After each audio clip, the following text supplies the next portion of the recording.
Hey folks, it's Kevin. In this video, we're going to be talking about how you can find the value of your home without inviting anybody over. Let's get right into it. After this video, you're going to have three key takeaways. The first being how appraisers determine value, how you can find and understand comparable sales, and lastly, how to do a condition comparison with the homes that have previously sold in your neighborhood. The first one that we're going to get into is how appraisers determine value. And why this is important is because when you sell your home, there's actually three people that need to agree on the price in order for a home to sell. Number one, you, the seller. Number two, the buyer. The buyer has to agree on the price, otherwise they're not going to submit an offer on your home. And lastly, number three, the appraiser.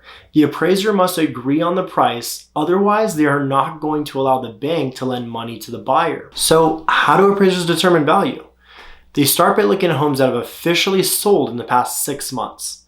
They start in the same neighborhood and then they work their way outward. They look at homes that are in similar square footage, plus or minus 300 square feet. Homes with similar bedrooms and bathrooms, plus or minus 1, and homes in similar upgrading condition, which can be subjective. You may like tile, I may like laminate, you may like a cul-de-sac, and I may like a through street.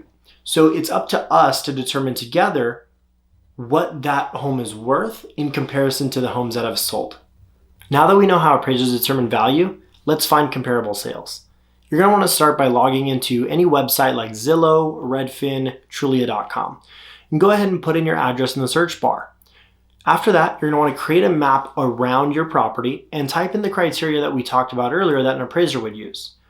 Go ahead and hit search. You might find 2 properties that have sold that have similar square footage and upgrading condition, or you might even find 10 or 20.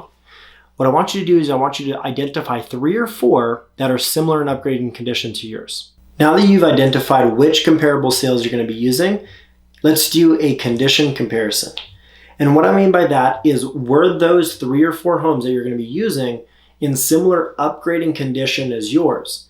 If yes, go ahead and put a star next to them because those are what we're going to be using. By this point, you should have all the information necessary to determine how much your home is worth. Congratulations, you did it all on your own.